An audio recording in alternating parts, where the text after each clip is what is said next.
We got the ordinance there. Okay. It's 7 o'clock. Let's call this meeting to order. Roll call, please. Vianney, Here. Casanello, Present. Hager, Yes. Larson, Here. Schneider, Ramirez, Here. Gallagher. Here.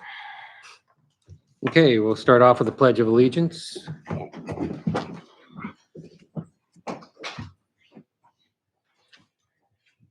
I pledge allegiance to the flag of the United States of America and to the republic for which it stands, one nation, under God, indivisible, with liberty and justice for all.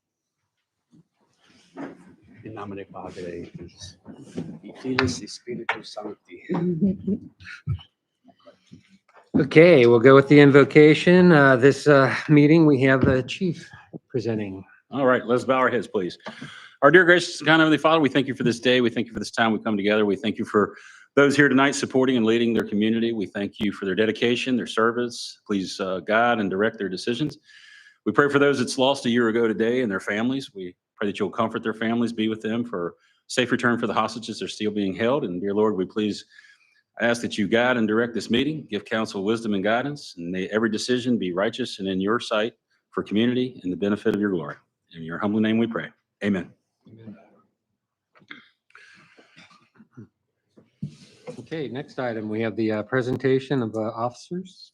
Chief. Okay. Council, tonight, man, I feel like I won the lottery. I get to say the opening prayer. We get to introduce a couple of officers. We get some promotions. It's a great day for us. Thanks to council and the town manager and the town treasurer. In your sight and vision, we'd like to introduce you to 3 new officers tonight, not just 2. You're getting the price of 2, but 3 officers in return.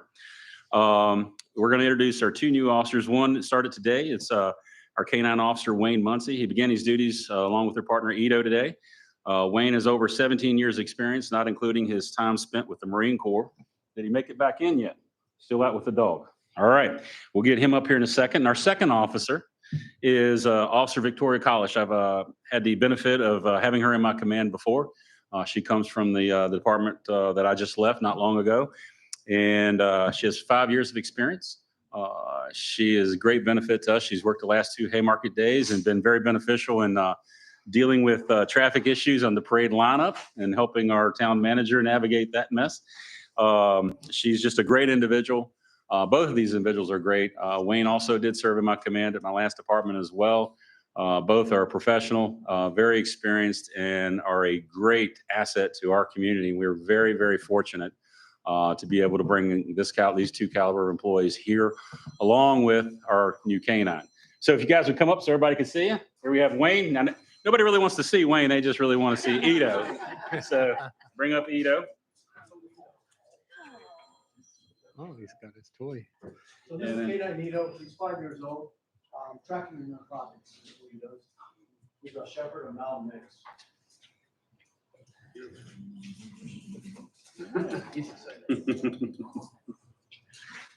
And he'll be around for you to see here in a little bit. This is Officer, well, we call her Tori. This is Officer Victoria Collish. She's still with the Winchester City Sheriff's Office. She'll be starting with us on October the 28th. Awesome. Welcome. Welcome. Okay. And now to the part that I'm sure Chip and Finley's been looking forward to. We not only get to celebrate bringing 2 new officers to our family, we get to celebrate the promotion of 2 officers that's been here for a while. Officer Charles Burgoon and Officer Donald Finley.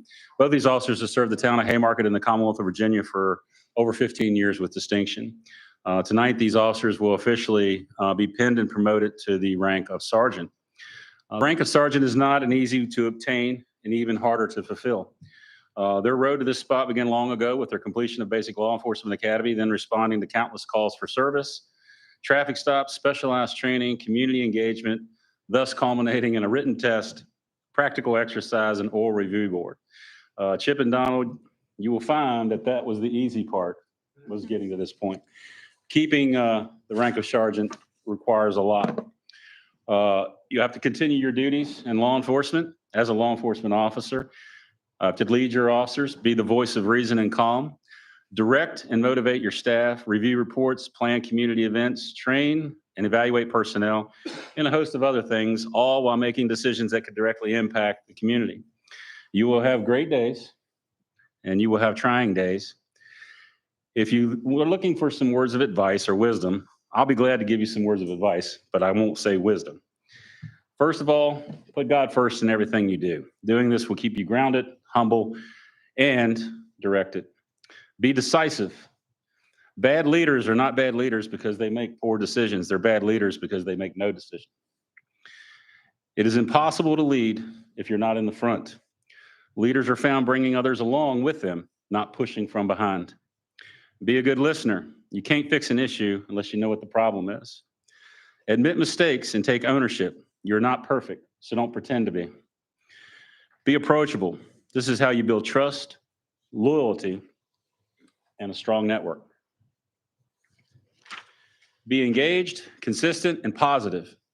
Your staff will play off of your emotions. If you are upset, they are upset. Good leaders keep their spirits high, take failures gracefully, and show humility. And last, remember, there's three ways to fail in life. Blame your problems on others, complain about everything, and not be grateful. You are here because you deserve the opportunity. Being promoted to sergeant does not give you a lifelong membership. The rank must be earned every day, and just like rank, respect is earned as well, so earn it. So on behalf of council and town staff, we congratulate you on your accomplishments. So first, I'd like to call Officer Charles Burgoon and his wife Melissa up here. As you can see, service runs in the family. So Melissa will be pinning him with his sergeant's badge. And I don't know, she's going to collar brass you too? Yep. Well, get ready for a juggler stick, okay? Go with the badge.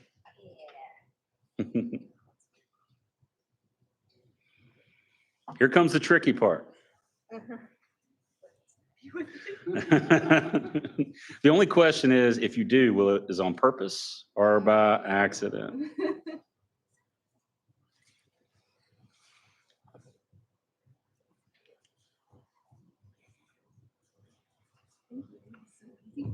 I know.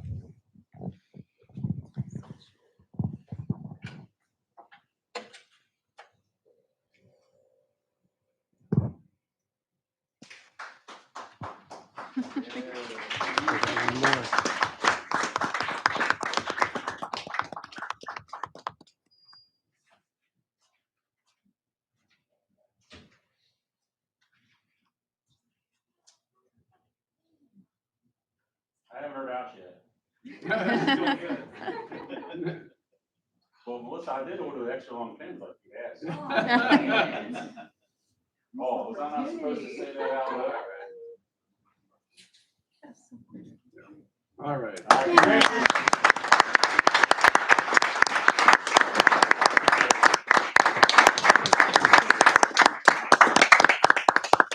All right, if Officer Finley could come up, he's got his son with him, as well as his wife, Shanna.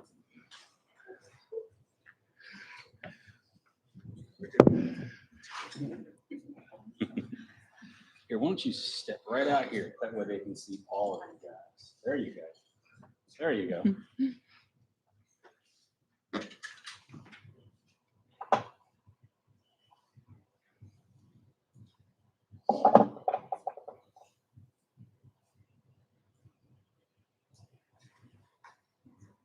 I think he thinks he's getting sworn in too. Yeah. You can do that.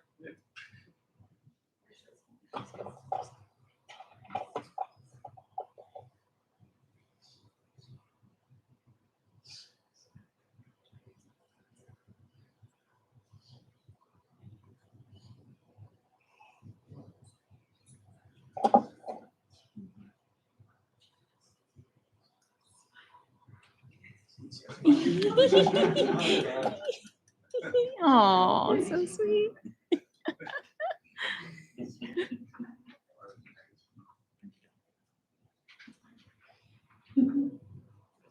I got the extra long pins for you too.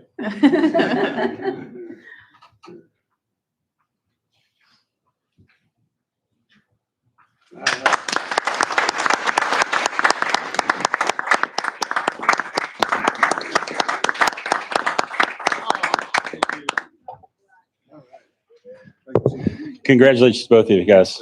Thank you. Thank you.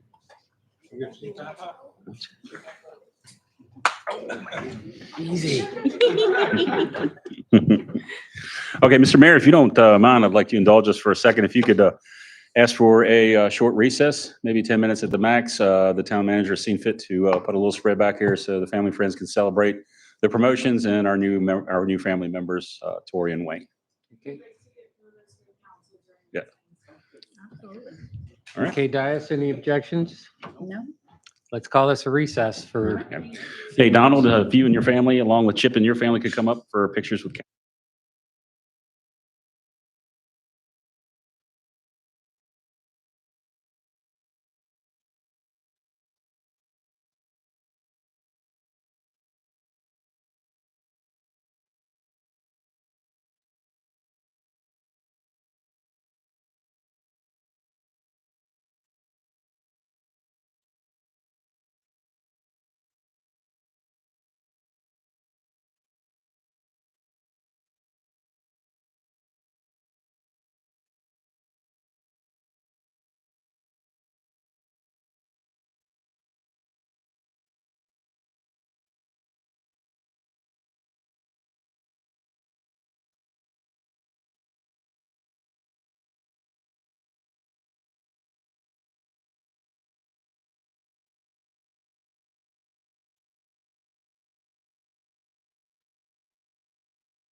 Wow. Okay, let's get back into the meeting here. Call this meeting to order.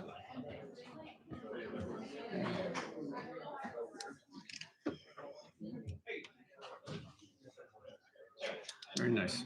That was amazing. That was amazing. Let's go, guys. Where's your camera? I know, I don't have one. Quiet and back, please. This meeting's in order. Okay, we'll go on to the next item. We Two have sergeants. the presentation with Senator Danica Rome. Oh, she probably went to use the restroom. She went out and is having a good old time, huh? Now we have Delegate Josh Thomas.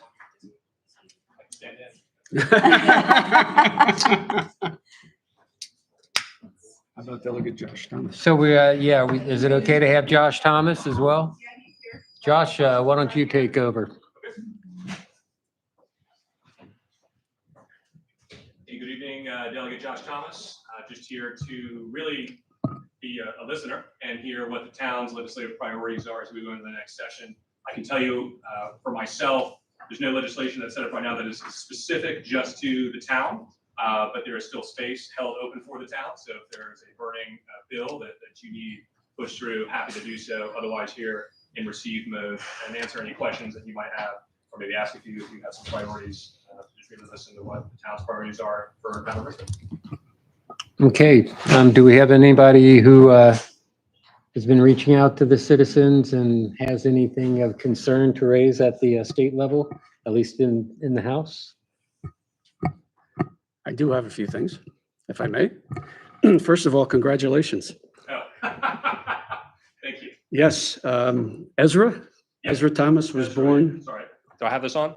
Oh, perfect. Yeah, just had my wife just gave birth to our first child on the 20th of September. So Congratulations. this is my second event I'm allowed to go to. That's why I will have to rush back after we're done. So yeah, You got to change some diapers, eh? that's right. My shift starts in 2 hours. So I'm the night shift tonight. So. Well, that's wonderful. Congratulations again.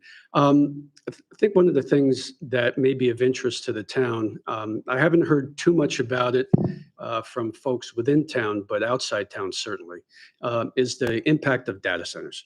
Now, I understand that both you and Senator Rome submitted a number of bills that either got bollocksed up in committee, and or went to the wayside or something like that. And it wasn't as successful as you had hoped it would be. So I guess the question is, what can we do from a town perspective to help you with that effort going forward? And what are some of the things you're looking at? I do know it's the environmental concerns, the power, the ratepayers paying for some of that work. So I just thought I'd open it up and see what you guys thought. All right, so what I'll do here, Mr. Mayor, I'm going to give you all basically an overview of what happened with data center legislation. And then I'm going to kick it over to Delegate Thomas to talk about his one bill that actually did get out of the House, what happened to it in the Senate. Right. And then we'll kind of go into what's going on with Jay Lark and then what's going to happen next year. So first off, my name is Danica Rome. I'm the state senator here for Haymarket. Greetings to everyone from Battlefield High School. I'm really glad to see a lot of y'all here. I've been representing the town here for the last 7 years, 6 years in the House of Delegates, now first year. I covered the town for 9 years as a newspaper reporter before that. I live in Manassas Park now, originally from Manassas. So what happened with the data center legislation this year is I introduced 5 pieces of legislation. You introduced what, 3 or 4? 4. Yep. And basically the only thing that ended up happening is that JLARC, the Joint Legislative Audit and Review Commission, decided to take up on their own a study to figure out, okay, what are the issues surrounding data center development? What's the environmental impact? What's the impact on tax policy? What's the impact on your revenue? What's the impact on quality of life? What's the impact on battlefields, on noise, on transmission infrastructure? And above all with this, what happens with the grid, our electricity? And when you have something that one data center, for example, here can consume more power than every single other building in the town of Haymarket does. It's a really, really massive amount of energy that we're talking about here. So how do you power that? And how do you do that in a way that's actually sensitive to climate change? And how do you do that in a way that's sensitive to the existing environment that we have? So all those are issues that JLARC decided that they need to deal with. So I had a bunch of bills to deal with these topics.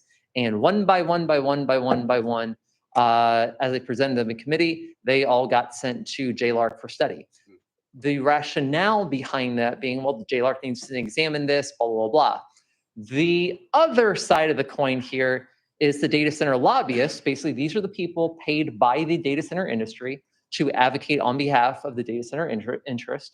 They said, no, we want as much time as humanly possible to not have to deal with any legal ramifications whatsoever of policy changing. And so their public position on this will very much be, oh, well, we want a comprehensive review from JLARC, blah, blah, blah. The reality on this is the industry is not interested in anything that makes it harder for the industry to get what it wants. So with that, all my bills in the Senate went directly there. However, this is where Delegate Thomas comes in. He was able to convince House leadership to allow one of those bills to get over to the Senate. And I'll kick it over to Delegate Thomas to explain what happened then. So this would be House Bill 338. It was a bill that urged, it mandated localities look at three things: power, water, and the impact on farmland. There was talk about amending to make it forestry. That was in flux until the final amendment happened, which made it permissive. So it left the House in a posture of, hey, locality, you may do all the things you can already do, and the legislature is just reminding you that you have the ability to do it. I say that it's not common that a legislator will get up and tell you how unimpactful a bill would be, particularly their own. But what's important about that is that the industry still fought that bill tooth and nail, even though it changed nothing about the reality of their industry. Zero impact on how they would be working moving forward. And yet they were so obstinate that they fought tooth and nail to kill it. We know that because when that one bill, the first data center reform bill to leave a chamber in Virginia, made it over to the Senate and came over directly to Senator Rome's committee, it was such an honest, easy bill that it actually passed out of that committee until you saw a bunch of lobbyists make a bunch of phone calls and a bunch of senators literally huddle on the dais and come back and pull the bill back in the same meeting and then promptly send it to a place to die, where it did. I can transition to what we're thinking about this year, but that's currently the posture of what happened to that bill. So I'm really glad Senator Rome brought up JLARC. That is the really 800-pound gorilla in the room to find out what common set of facts we're going to legislate from. It's supposed to come out in December. Fingers crossed that it actually does. But we know from our conversations with the Data Center Coalition that they even admit that they're not going to get a clean bill of health on the power consumption issue. No one has a good solution for the power consumption issue. So I'm happy to reveal publicly that we're working on a bill right now that goes directly to try and find a very surgical, direct solution to the problem between state government and local government without stepping on everybody's shoes. And essentially, not taking up much time, it would go like this. A locality is taking an application for a data center being sited in their locality. Nothing changes. They go through the process. Before that decision goes to the planning commission of said locality, the process is paused. The load letter that says how much power is going to be used at Dominion or whoever the utility monopoly generates, instead of occurring at the end of the process months later, now is required to occur at that time. It must be produced, must be publicly available. That package then goes to the SCC, the current regulator of electrical power in Virginia. The SCC, under a new mandate and a new legislatively defined set of criteria, will then make the call of how much power is being asked for that year from the grid, how much power they expect to have online when this project will be completed. And they will issue a certificate that can say one of three things. One, approved, proceed as usual. The application will then go back to the locality, nothing's changed in this world. Two, they can send back a certificate that says you have a stay on your project. You can continue with your local approval process, no change, but if they approve it, there's a 6-month, 8-month, 20-month, 30-month stay on when you can be hooked up to the electrical grid, a delay, if you will. And then the third option is that if the amount of time it would take to get the electrical power online to power the project of whatever size it is that meets the threshold of a 36-month stay, it's denied. Sorry, Virginia cannot accommodate projects that would take more than 3 years to be hooked up to the grid because the power consumption is too heavy. That is where we think we have common ground between the state, which is in charge of a state good, electrical power, but localities who have primacy over what they want to do with the land in their areas. Because currently, right now, we have localities deciding what they want to do with their land, which is fine, but they are handing out a state good, which is electrical power, and these two groups are not talking to each other. I think everyone saw in the news in the last 2 weeks that now projects are being told 1 to 7 years of delay. That uncertainty isn't good for the industry either. So we do have some folks from the industry who are actually quite excited about this compromise because they can have a certificate now that says, hey, we've got to wait 30 months. Do we go to Georgia? Do we go to another state? Do we stay here? But now they have a plan that they can put in place because they have certainty, which is what they're craving as well. So I can tell you that's probably the most seismic change to the process and something they're working on with various different stakeholders right now. It hasn't been drafted yet. We're still getting input, but I think it's something that's very exciting to be the first bill of its kind in the nation to try and marry up the interests between local and state government. I'll pass it off to Senator Rowe. And now here's the final part of this. As difficult of a year as we had just trying to get this through, one of the other issues that we have is that the governor right now is very much in favor of continued data center growth. He endorsed Amazon's basically their plans for $35 billion with AB worth of more data centers throughout Virginia. How do you even get that? How do you even find the space for that? Well, what you're finding is that the issue that we had over near Manassas National Battlefield Park, where they wanted to establish all these data centers right on the boundary line, right between there and Conway Robinson Memorial State Forest. And by the way, State Forest is a state protected project, or area of Virginia, which means that yes, we do have a stake in this.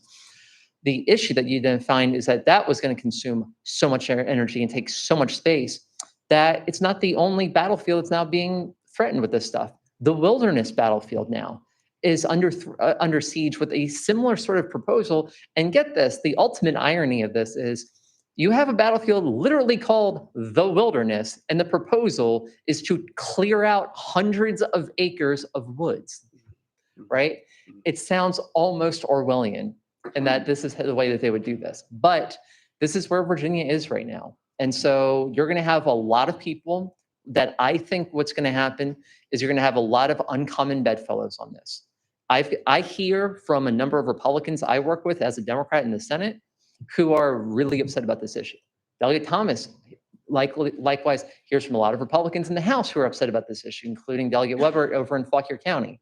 So we're really going to be working to put together bipartisan coalitions here and try to figure out how do we get the votes to start putting some bills on the governor's desk and then have a bipartisan group of legislators saying, hey, this is what your constituents are asking for. So what can we do on the council to help you with that? Quick thing. Number one is as we introduce this legislation, which we will both have in basically early January, if the council can pick the bills that it likes the most from our legislative package, you will have a lot of options to pass a resolution of support and have that resolution of support that you can then vote on, especially passed unanimously. That goes to our offices. We hand these out as we go into committee and we say, hey, our constituents in the town of Haymarket support these bills. And when they ask us who's for it, who's against us, our constituents, the town of Haymarket, is for this. Why? Because the 66 transmission line, for example, goes through the town limits. I mean, there's plenty of reasons why we can actually say this, not to mention the original Haymarket Data Center off of Charles Street is within the town council's purview of that 1 mile outside of the council boundary or the town's boundaries to be able to comment on issues like this in the first place. Wonderful. I mean, I hope when the time comes that we will have the opportunity to consider it and then vote on it. So that's great. I was at a meeting the other day with a host of other people from boards and commissions, and I'm not going to mention any names, but it was a very curious statement was made about water usage. We know that the Occoquan and some other places are high salinity, and that's becoming a bigger problem. What impact does the data centers up here and the watershed, what does that have on all of that system? You know, the drainage and the stormwater and everything. What impact does that have on our usage here as well as usage downstream? So I'll give you a very immediate example, and then please feel free to jump in however you like on this. The Dave Store project down the street from here, right? So pretty much like near 29 Somerset area where the mobile home park is right now. I went to both of the open houses that they had about this over at the Hampton Inn over in Gainesville. And the amount of woods, the tree area that they want to clear out here, when I actually confronted some of the folks about it, they, number one, recognized that yes, they want to take out quite a few dozen, acres of woodlands there. And I said, now what is that going to do to the North Fork waterway? Like, oh, well, once it's all set up, it's not going to be a huge problem like everything else. I said, no, how about during construction? Because the wind exists. Turns out it's a thing. It blows sediment right into the water. Oh, well, that's normal and that will happen. Okay, normal. Ask my constituents in Bristow who live along Janelle Drive what it's like living under normal data center construction times. And what they will tell you, as one of them told me, is that as I was sitting in her living room, she went like this on her desk. That was next to her. And she showed me all of the dust that was accumulating. And she said, I cleaned this morning. And she told me about how all of this was blowing in from the data center development not too far from her house. And that when she brought it up to them, they sent her a fruit basket of apology. A fruit basket. You may wonder, what does that have to do with cleaning out her HVAC system at that point? And the answer to that is it does not. It was an insult. And the way that she phrased it to me is, I'm not a monkey. How dare they throw bananas at me? That's the real life implication of what happens when you're near these, let alone what happens to our waterways. As for the salinity issue, that tends to become exacerbated during the winter when you have salts that are being laid out on the ground that you're dealing with, whether you're dealing with brine, whatever else it is, to basically make the road safe during winter driving season. However, when you remove the woods, you remove the best stormwater management tool that we have, and you then replace it with an impervious surface. When you have an impervious surface, that means all the sediment, all the other things that accumulate on this washes out until it hits something. And usually that something is going to be a waterway, and that's going to take it to wherever it goes next. Thus, we introduced my bill this year that would make sure that any of that sediment runoff would have to be filtrated through basically the woods before it got into a waterway. And the industry hated that bill because it would have meant that the scope and size of their projects would have had to drastically diminish in a lot of cases. And the reality here is that they want to make money. That is the entire purpose. And as one applicant in front of the board this year stated, they wanted a larger data center over in the Coles district because larger meant more profitable. That was the point. Environmental concerns for them, if they are concerns that are a far second place to getting what it is that they're actually seeking in the first place, which is a profitable return on their investment. That's what they want. And so our job here is to protect our constituents. Our job here is to protect the environment that our constituents rely on. Yeah, all I'll add is, so my day job is I'm a commercial real estate attorney and I've drafted stormwater management agreements. So I can say directly there is an impact, potential impact on the town here from a drinking water perspective. I know it's been brought up, not just from data centers, but when the extra lanes were added in 66, Highway 66, they're salted very heavily compared to most other industrial projects because again, they're transportation related. And so there's concern about runoff from that. So at the same time, we have that being constructed, that affects our water supply here, both in the county and the town. We've got these data centers coming up and they keep, as Senator Rome mentioned, expanding the size, which means they're creating impervious surfaces with the roof of the structure itself, but also the concrete, the parking lots and everything like that. They claim that they're trying to be very proactive with putting shrubbery and landscaping in, but I can tell you from working in the industry myself that that is not the same thing as what the senator outlined from a multi-decade existing forest, which is a much better job of sifting out material as it makes its way to our natural watershed. So I do think the council has a very vested interest in being concerned about that. I know it's something that I'm concerned about from our water supply as well. So again, we need to find a smart way to make sure that runoff is going away from where our drinking water is and also minimize the size of these projects so that the ground can do what the ground does best, which is naturally filter it. And just one last thing, I want to put it on your radar. We're going to be doing a study. I guess the county's going to do the study on stormwater for the town. and we're a partner with them on that. So we may be coming for some help in funding in the future. So just want to make sure you're aware of that. Perfect, we're here. Yes, if you don't mind, can you share with us the possible negative impacts to the ratepayers in terms of offsetting or us subsidizing the expansion? Is there anything that you can share with us in that regard? Yes, that is hotly debated in the legislature right now, as you can imagine. And yes, we are all footing the bill for a lot of these expansions.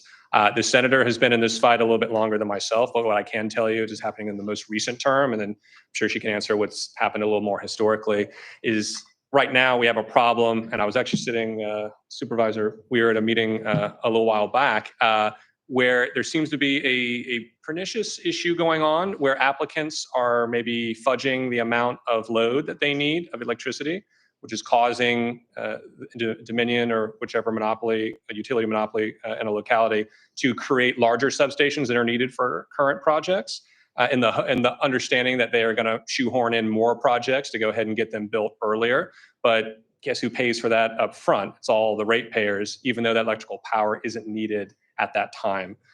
So the bill that I mentioned earlier would help get to a little bit of that, but it doesn't address the actual rate payment part. But that fight's been going on for about 4 or 5 years now, but I defer to the senator on the historical piece. All right, I love the historical piece on this especially. But first thing I want to highlight to y'all here is the opinion piece written by Ivy Main that ran in the Virginia Mercury on August 16th, 2023. Its title is, "Why Are Ratepayers Footing the Bill for Virginia's Data Center Build-Out?"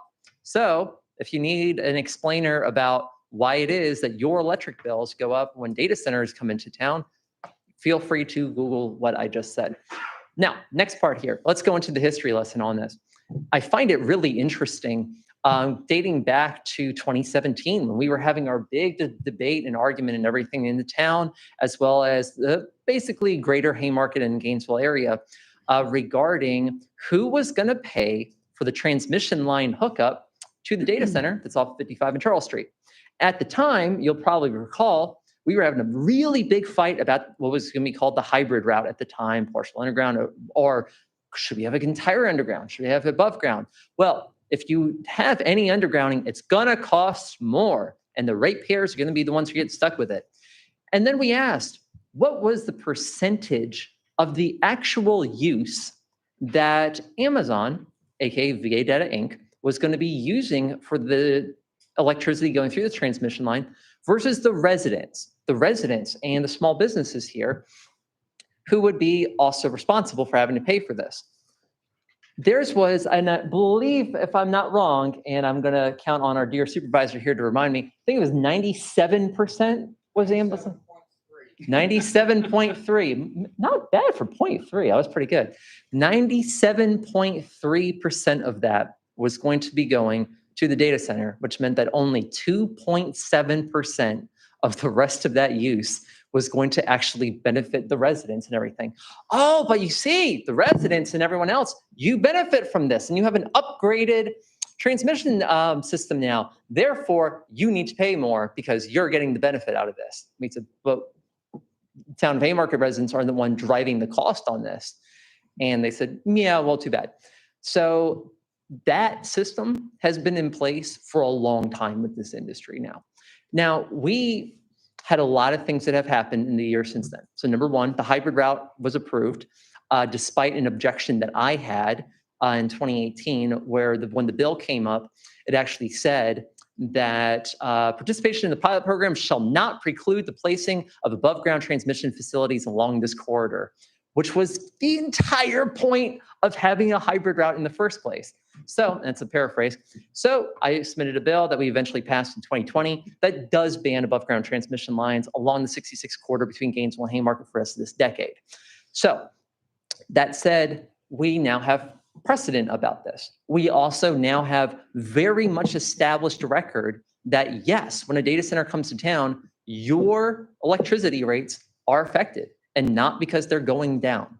So with all of that said, part of what JLARC is looking at here is going to be the impact that these data centers actually have on utility rates to begin with. And then that brings us to the larger question of who should pay for it. Now, my Loudoun County colleagues in the state Senate, Senator Subramaniam and Perry, have been working on legislation basically saying, hey, the data center industry should be the ones who are paying for this because they're the ones who are using it. Obviously, they have fought back on this. So we haven't had dramatic change on that yet. That said, I do think there is going to become there's going to be a threshold moment in the General Assembly where you are going to see legislators saying, hey, my constituents aren't going to like this vote if they know that I'm voting to raise their rates. Because not only is that bad policy, it's really bad politics. And if you want to get a legislator's attention, that's when you go for. Hopefully our county representatives are hearing that part, right? I mean, it's just not fair, right? It's almost like added tax. It's not as if it's not enough that all the taxes that we pay now on top of that, we're being asked to subsidize all these costs, right? So, And again, not the direct benefit to us, but to the data centers and So, Mr. Mayor, I'm going to jump in for one very short response to that, because here's what's interesting with this. The industry will then argue, as will other officials argue, that, well, it's going to lead to a lower property tax rate. As we see, hey, the property tax rate is going down. It's 96.6 this year in Prince William, or whatever the number is. Okay. Yeah. yeah. Even when you have that, even when you have that, you know for a fact that the industry right now is still fighting tooth and nail on the transparency portion of this, in terms of actually letting you know what the computer and periphery tax is going to, or should be on this. Do you have all federal clients that are exempt using your servers, or do you have commercial clients which absolutely are supposed to be taxed? Well, if they're not going to tell us or not going to be transparent with us, then that means that number one, we might be missing tax revenue from it. And number two, you're still going to have that basis assessment rate where we know for a fact, it has been documented that not every data center is paying its fair share of property taxes in that regard. So I will still make the argument when someone says this is going to lead to lower tax rates. I'm going to say there's a lot of other costs that's associated with this. And this is based on data. This is not based on hyperbole. Thank you.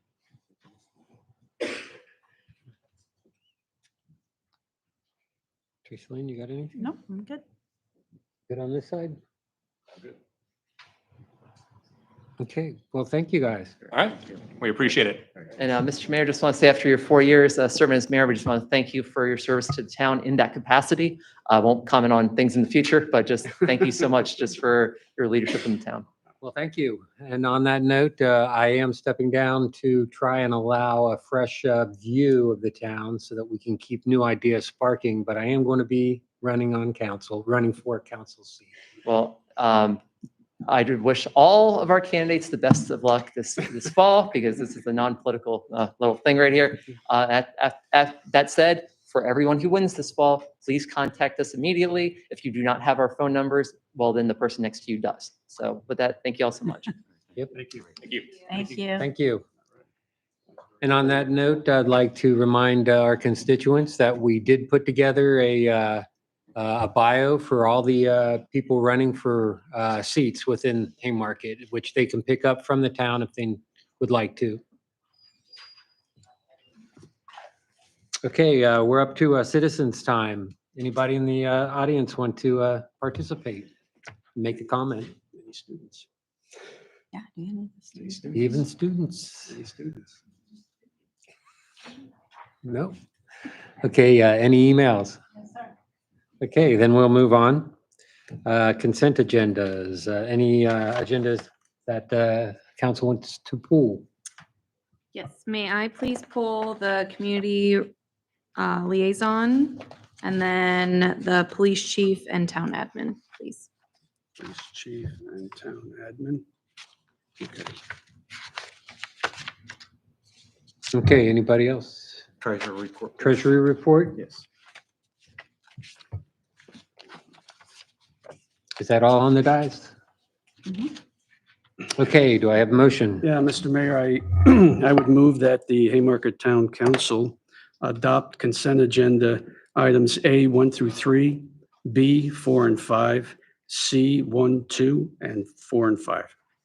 Second. Second. Oh, go ahead, Matt. Nope, all yours. Who's taking honors? Second. Matt can take it. Give it to Matt. Mhm. Okay, we'll put it up for a vote. All in favor, say aye. Aye. Any opposed? Okay, approved. So we'll go to the first agenda item then, town administration report. Thank you, Mayor. Miss Town Manager, I did not see in the town admin report anything regarding the next steps for our website that we had budgeted for. I was wondering if you have any updates or if there's like a directive needed from council to move forward with getting bids. Not sure. No, I can add an update in here. Our next order of process would be for us to kind of start developing what we want to see updated. I am going to reach out with our current website provider and see what is offered and what they are recommending based on the age of our site. And it's a new company that's taken over and bought out the previous site. So just get to know more from this new company. They took over probably a year and a half to 2 years ago is when they bought out the previous company. And they have since done a lot of integrations and upgrades. So I'll bring that back to the council, letting you know what they offer. Based on the pricing though, we will have to pull together an RFP as appropriate so that we can proceed forward with funding. Okay, so what I heard is that you are going to come back to council with what our current provider offers. And then from that stage, we'd move into building an RFP for the future website updates or whatever. Yes. Okay. And what I would ask of council, if you guys have websites you like of other jurisdictions that you utilize or features that you like, that's very helpful for us to understand and know. It's something that we can easily reach out and determine, does our current service allow us to do that? And it's just a difference of modifying how something is uploaded, or is that a new feature we need to look into? So if you guys have recommendations, please send them our way. You can just link the website. But if you have specifics, for example, I really like the way the Contact Us feature works on this site. It's very user-friendly. That's the feedback we need. Would you like that feedback given to you or a different staff member? Right now, send it to me, and then we will go from there on how things get delegated out. So send that over, but also if you have feedback on, and please don't say nothing on the website works, but if you like find like this one thing doesn't work, it's very, difficult for users, tell us that information as well. If you have neighbors who reach out to you and say, we had this happen with our new live streaming that the old link didn't work. They kept clicking on the old link and it's just repetitive. It's not functioning. So Kim's been working over the past few weeks to clean all of that up, get rid of those old links. It should be taken care of now. But if you're getting that feedback from neighbors and residents, share that with us as well. Perfect. And that's all that I had. May I give an update since you guys pulled the report? Mhm. Might be what you're gonna ask about, Joe. B, you might beat me to the punch. Go ahead. Okay. Yeah. I received some really great news that the stormwater assessment grant has been awarded. You read my mind. I got it right after I sent in the report, so it was part of the weekly highlights last week. So we have received the official award of it. And next step is I'll be working with Dave Maxwell still at Prince William County to ensure that we have the proper information, contact information for when they need payment and how we need to go about doing that. Their next step is to go through their procurement process to procure a qualified engineering service to help facilitate the grant work. And we'll keep in touch on that. I'll have additional updates. And then when I am out on maternity leave, I will have, Roberto will be in charge of that item. Can I follow up on that? Yes, please. So just, the timing is really good based on our discussion earlier. Can you just give us a brief scope of what they're going to be doing and what the work product looks like at the end? Yeah, so right now it's very, I would say brief. We haven't nailed all of the details out, but what this is ultimately going to do is the county is going to work with us to assess our stormwater systems within the town of Haymarket boundaries. So we're going to be looking at what is in each neighborhood, what was put in, how has it been cared for, are there failings of it, where are we having issues? We have known areas of flooding throughout town, and so this will give us an opportunity to investigate those areas, whether it be here on our main street, right out front when we get a heavy rain and part of our parking lot really floods, and then you get a backup on Washington Street. You have issues down on Jefferson Street near the railroad tracks. You have issues on North Fayette, South Fayette, Jefferson, you name it in this corridor. So this gives us the opportunity to work with the qualified engineering team to assess all of that, learn our issues, and then make a plan to go forward. Which kind of sets the stage for potential grant funding and Yes. things like that. Yes, so right now, the county does not handle our stormwater system. And so if there is any discussion in the future of them helping us or taking it over, I don't know if that's going to be a possibility, but if there's ever that future discussion, we have to have this information first. Same issue. May I ask a question? Does that pertain to only public pathways or is that private front yards, backyards? So we're going to be checking everything out. Okay. So of the known areas, for example, if there's private residence that's on the north side that we know floods and we've received that feedback from the citizens, we will be knocking doors, we'll be contacting homeowners, asking to, check out these areas. We do have some commercial businesses or even residential developments that have been built, but we have older homes that long, dated those, and they're now suffering from flooding because of the development that was done. So we have downstream stuff that we need to be looking at. Okay. Thank you. And I just have two quick comments. The historic walking tour, Yes. I thought that was really great and very informative, and Marchant participated as well as you and Julia, but I think she just walked out. Learned a lot of new stuff, something I never knew about different structures, right?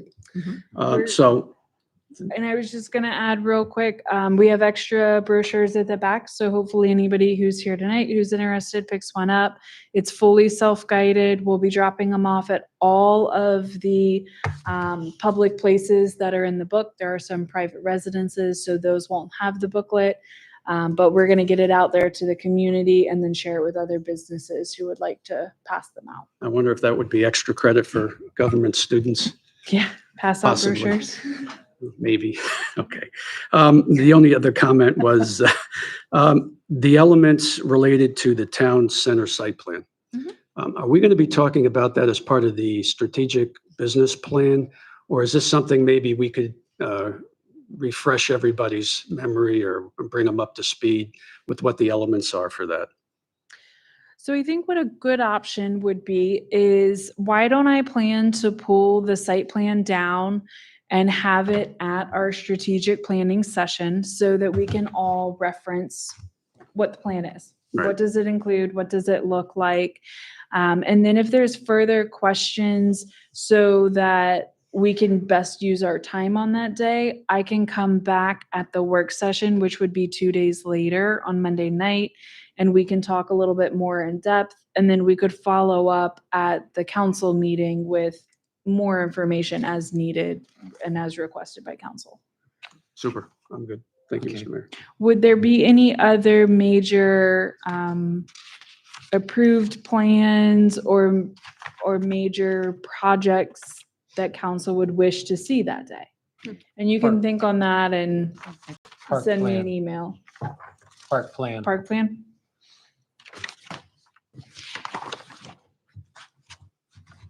Okay.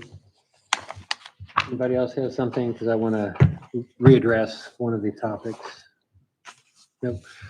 Okay, the stormwater management, we did allocate the money for the plan, but we didn't have the foresight to determine what support the town needs to give the county. I think we assume the county to assume full role of it. Do you see any requirement for us and the town engineer? I will reach out to Dave and try to schedule a call this week or next to determine if there is anything service-wise, anything that the town needs to be doing aside from that funding. Yeah, because that was a hidden cost I never thought about, was the town engineer support for this effort. Yep. Anybody else? Alexander? Yes, Emily, do we have any visibility into the grants that the county has awarded county localities in general? Do we have visibility into that? As in, what other jurisdictions are also getting grant help? and what Not in grants are relation to out for? stormwater, but in general. Just in general? In general. I have a contact who's their grant person, so I Okay. can reach out and ask them Okay. kind of status updates on what they've gotten for localities, Okay. how it's distributed, who the best contacts are, how we can get involved. All right, okay, thank you. The reason I'm asking is it will give us an idea into, Mhm. what other grants are being Yep, and it's all provided to public, other, it's public record, it's all right? public record, so So- I think if we reach out to Councilman Ware, we should be able to Yeah. get that. Maybe there are similar grants that the town can benefit from. Supervisor, sorry, yes. Still my, and I look who's can- walking in on this one. I can reach out to him, but I have another contact in the administrative offices who, this is what she does, is all the grant administration for the county, so I'll reach out directly to her. Okay, thanks. Okay, anything else? Okay, then we'll move on to town treasurer report. Yes, Roberto, I wanted to ask about the proffers. I know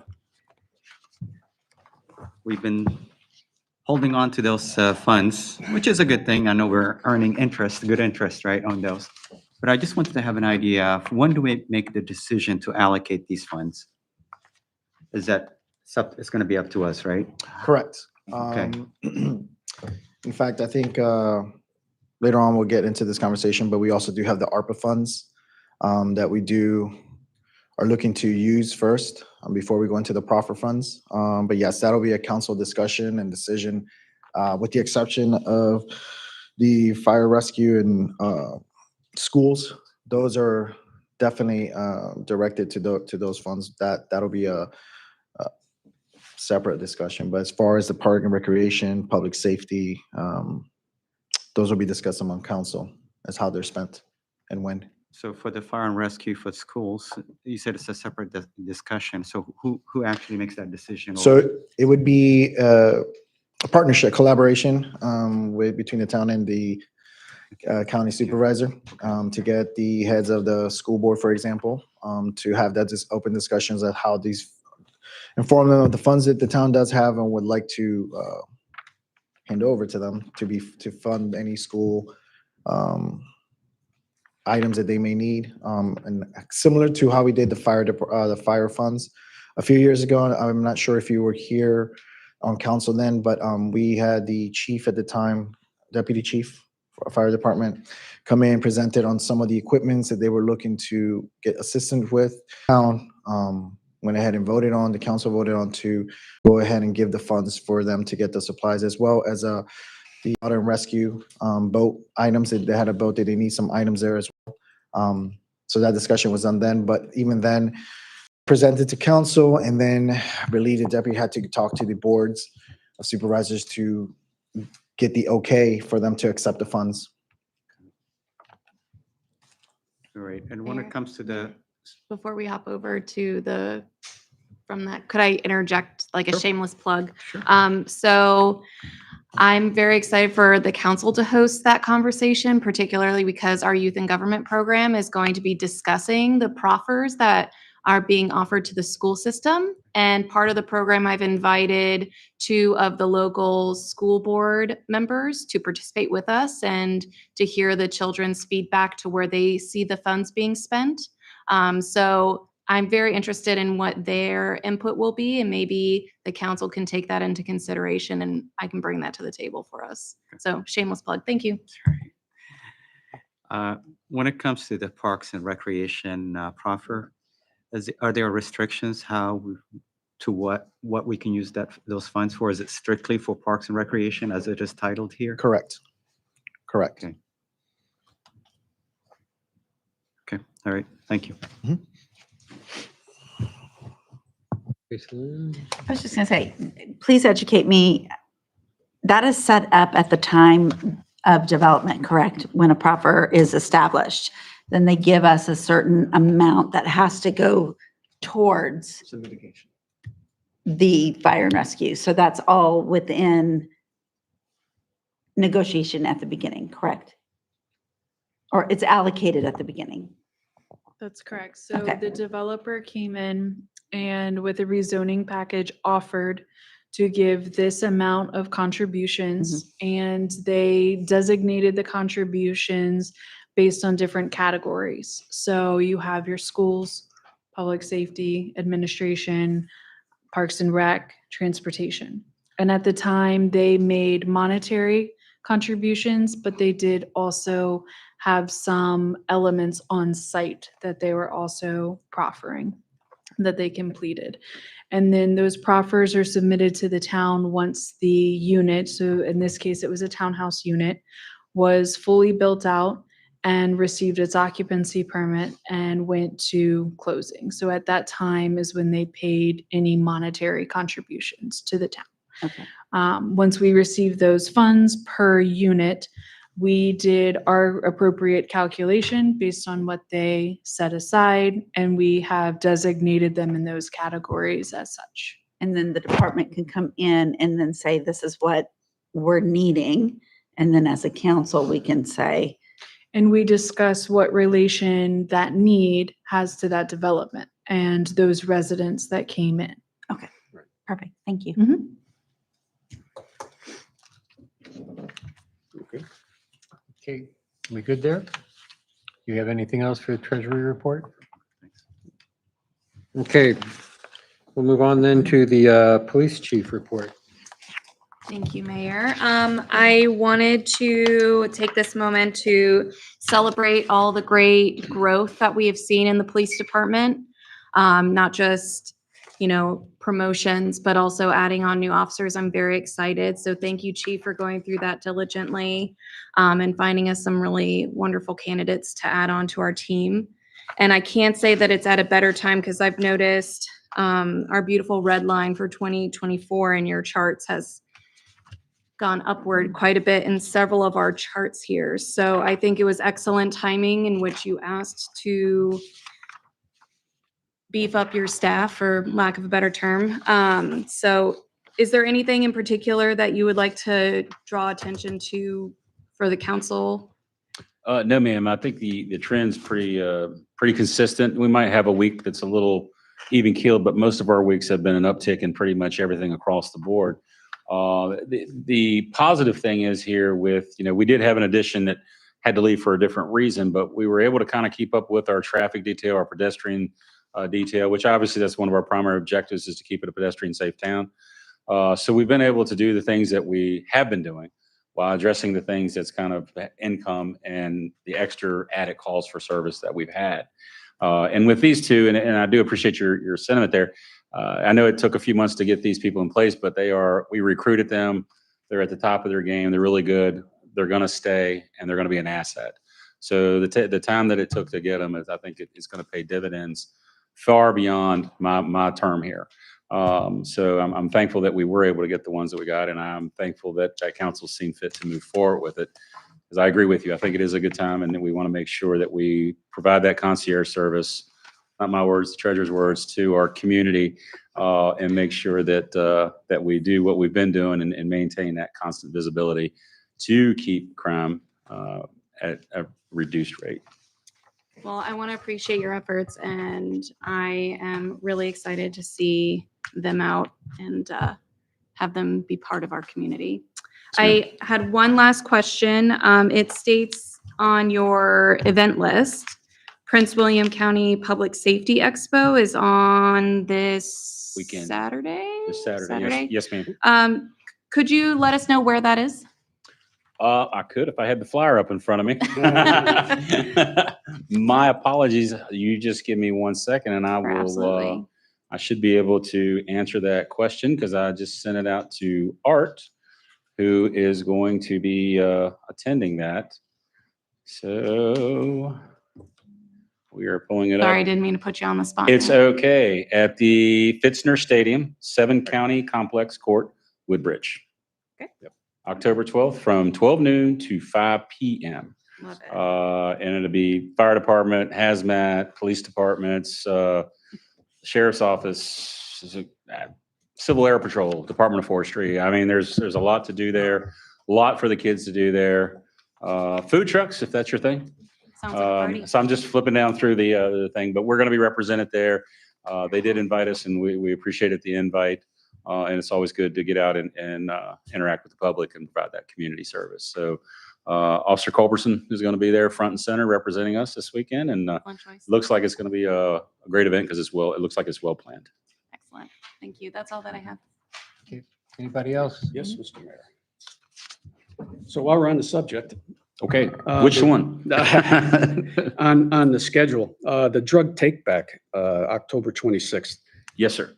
So do you want to just elaborate just a little bit about that? Yes, sir. They're going to be holding that. We partner with Prince William and UVA Health twice a year, a spring event and a fall event. The fall event is the 26th from 10 to 2 at UVA Health.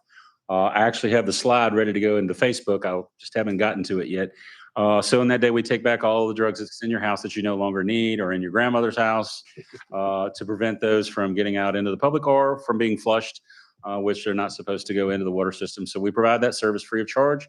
You just swing by, drop it off with the officer there. It goes into a trash area, which all of that is then hauled to a different site and incinerated. So we do that again twice a year, and it's very well received. We usually do about 200 pounds in that 4 hours. So it's a good turnover rate. And we're not the only site. There's several sites in Prince William County, but this is the site that serves Haymarket. And it's all on the same day? All on the same day. Oh. So boom, done. Great. Yeah. Looking at the charts, right? I'm glad we're continuing to do this, the data collection and what have you, as the old saying goes about if you're not monitoring, you're not managing, right? Correct. Packet page 40, HPD officer hours spent on calls for service. So that's an aggregate number? No, that's a monthly number. It's, yeah, monthly aggregate number for Yeah. the month. Correct. For the month. Yes, sir. Aggregate for the month. Okay. And it doesn't include follow-up. I wonder how much more. It does not include follow-up. I mean, we could, but that was, I mean, it's extra tracking for that. Yeah. And then I don't mind. It's not a big deal. If it's something that you think you need to see, Well, I'm not it's- advocating it, but you know. it's just another tick mark on the sheet, Yeah. obviously on the officer's stat sheets. But you got to keep in mind that, some calls, it can be the same call, but two different calls, two of the same call can have a much different time invested. Right. You have a hit and run and the person gets away. Matter of fact, we tracked one to South Dakota 2 weeks ago, right? But he hit a hit and run this week and we tracked him just down the block and it's all resolved. So, your time spent after the fact and enduring can be minimized even if it's the same type of call. And some of that follow-up is necessarily mandated by the state, Absolutely. right? And unfunded perhaps, Correct. one Correct. might say. Yeah. So, And- I mean, I think it's important to just have some understanding of it. So when we're looking for the resources, Mhm. there's your argument, or at least part of your argument, because there's additional things going on that people may not be aware of. Oh, correct. If you spend 8 hours on an investigation, you're going to spend about 6 hours just typing up the information you investigated. Yeah. And that's not considered, so to speak, follow-up. It's just part of the investigation. So that's just part of it. But we can track that number. It's not a problem. Be glad to throw that in there. So, you got more data to look at. For us data. There you go. Yeah. Thank you, Chief. Yes, sir. Alexander? Yes, Chief, on page 37, I'm looking at the officer-initiated calls for service metrics there. Okay, stand by. I'm getting there. Correct. All right, go. What's your Yeah, question? the reason this piqued my interest is because I noticed that in 2022, until July of 2022, right? From January to July, we were around 500, a little bit over 500. And then after July, we've been trending up and up and up, right? Mhm. I think in September, we were a little bit over 1,500. Correct. That number kind of surprised me in comparison to dispatch calls for service, direct contact calls for service, right? Right. So I'm trying to understand when we say officer initiated calls for service, what are we talking about? Okay, well, based on the officer's own observations, and it could be something as simple as a business check conducted, making sure that the doors are squared away, that everything's locked, the windows are shut, the windows are locked, and there's been no attempted B&E or B&E, right? Or it can be something as simple as somebody walking down the street that looks intoxicated or having a problem, mental breakdown, and they will engage with that. So again, it's the officer's initiative to take that call for service. Now, depending on how busy they are with calls for service, dispatch calls for service, allows them more time for their self-initiated things or calls for service if they're not inundated on dispatch calls for service. So it can fluctuate depending on the officer's time, how much he's spending on an investigation or follow-up, how much time he's spending in the office typing or doing other projects. He can be more, the more an officer is out there, the more officer-initiated stuff they can do. And that's what we thrive on, is doing that proactive police work, because that keeps things more calm, less calls for service, less dispatch calls for service. So that's what we want to keep, that visibility, and that's why we added the 2 officers, was to keep that visibility out there.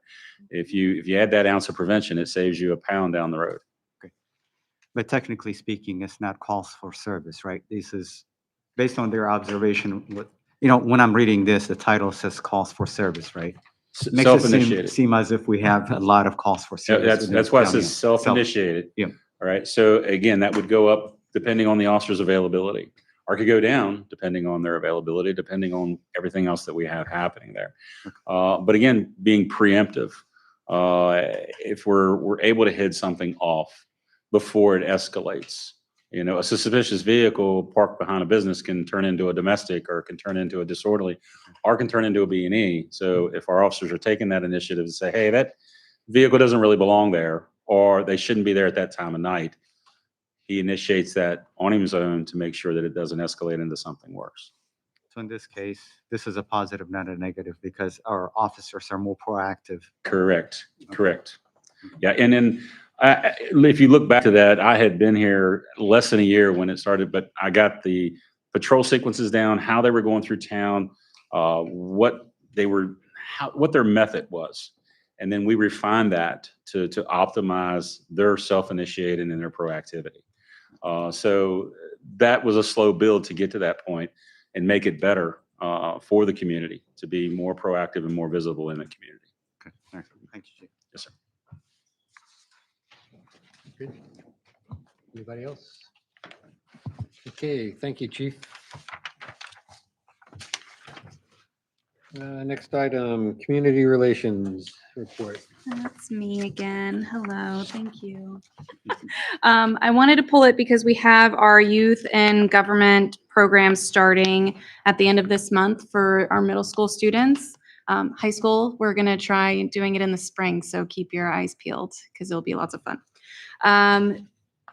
To do that, we were hoping to, or I was hoping to ask for council's discussion and decision on purchasing shirts for our participants to wear in the parade.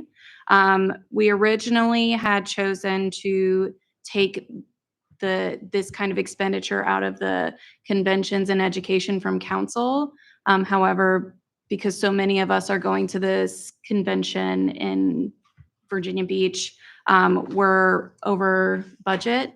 So I wanted to ask council to decide if that is still something that we would like to do for our participants or not. And if we did want to, where we would like to pull those funds from. How many people do we have? So we currently have 10 participants, and I believe the shirt pricing, I apologize for not writing it down. Julia did get it to me. I want to say it's $14.50 per shirt. So we're looking at $145 to get every student. I'd want to get one extra just in case if the size is wrong on one of the kids, but And that then was really it. what line item are we pulling it out of? I was gonna leave that up for council decision. I did not want to preemptively pull anything unless if the town manager has one in mind. And they're Mhm. going to wear them during Haymarket Day for Yep. the parade? For the parade. Mm-hmm. What kind of feedback did you get from them on participation for the parade? We have unfortunately just are sending out the welcome packets, so I haven't spoken to the parents directly to get like check yes, check no, and that kind of thing. Because once we get that, we are going to have them sign the parade participant thing that we send out to our other parade participants. Yes, So we had them participate in the parade last year? yes, Without T-shirts? with T-shirts. But the T-shirts, they didn't wear T-shirts during the parade, though? They did. That they did? Oh, okay. I thought they were Some of just. them forgot them. That's why I'm going Okay. to hold on to them till day of. Okay. I was like, I did know that, but we did provide them with T-shirts Mhm. for the packet. So it was all part of Mhm. what was included the last time. Yes. Okay. Thoughts? Is anyone opposed to funding for T-shirts? Was there Does anyone any, have concerns about it? well, was there any, Good question. I guess, program description put together on this to identify what our costs were for this Yep, I program? presented to council for this and for the the summer series where we met up with businesses. I Mhm. presented on both of these. So, And that's why we chose to pull it from the convention and education at the time. But now that that's over budget, because we're going to the convention, I wanted to ask council where we'd like to get funding. So let me ask staff if they have any suggestions where we might pull it from.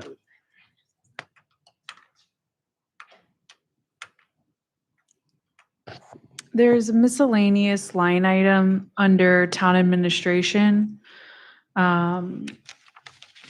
Currently, nothing's been funded out of there. That's 1211022. Can you repeat that for me, please? That is a $2,000 line item, pardon? Can you repeat that by then? Yes, 1211022. On packet page 27, roughly mid to 2/3 way down. What do you typically use that line item for? Miscellaneous. Roberta would kind of know best. My recommendation as a town manager, what I would like to see is that this still be accommodated in the convention and education line item of the town council.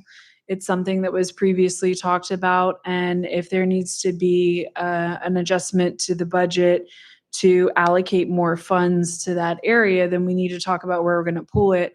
But ultimately, I would like to see it stay funded under that. I think for tracking purposes, the longevity of the program, if we're going to continue this, we need to see year over year, how are we getting out there doing certain education, programs, and what is required of them. And council, just to address the question, the miscellaneous funds usually was created when we had to adjust, had funds for the investigation when it comes to background checks for the officers at the time back in 2021. And also a few items as gifts to council members that were leaving, recognition plaques. That is something that we've had since 2020 actually on the books. But yeah, that's what usually funds. So, I mean, this is something that we can move funds over to use for this one time, but similar to what the town manager states in the next budget, I will make sure we allocate enough funds in there. The convention education line item. Okay.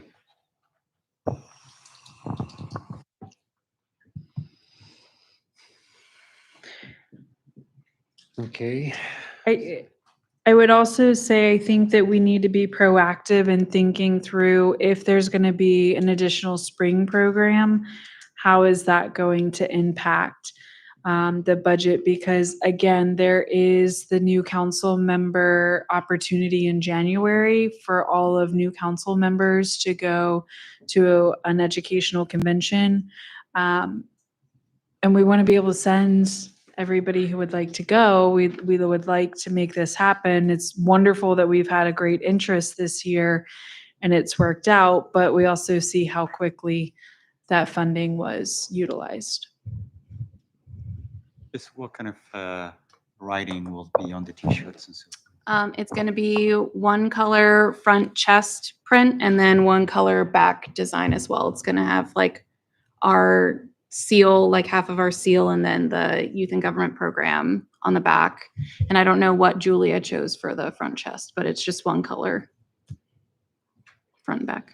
Does that, or can that count as advertising for the town? I mean, I mean, Is that tot tax? I love the creativity. I'd still keep it in, I'd still I keep do. it in education. I love it. no. The education, the thing goes that we've exceeded, right? Look, Exceeded the funds. I would be the first one. Exceeded the I'd funds, vote right? for someone. I'm all for the t-shirts, 100%. So. But, but I do think that we need to like look overall on the programs moving forward, I so, agree. yeah.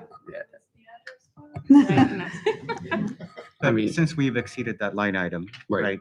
Mhm. That means we need to increase it. Is that what's going to be required here if we use it? I think since this budget runs until the end of June, and we do have potentially new council members coming on, which Emily had just mentioned, wanting them to participate in something in January, like they wouldn't be able to if we didn't increase that, right? Correct. To address that, Councilman Bayana, yes, that is correct. We would, a kind of a media review with the finance liaisons and council as a whole. We will have those discussions as to the town manager, kind of see where some of the revenue sources are probably being increased. We could choose to allocate some of those funds into that expenditure and the rest to reserve or CIP funds. Or if we have items at the time that we don't foresee using, we can amend those monies as well. So yes, to answer your question, we will have to amend that in order for that to properly be expensed out. Tracy Well, and Lynn? I also think with our strategic planning coming up, I think it gives us a great opportunity to discuss programs moving forward. So, which I'm in full support of. All of them.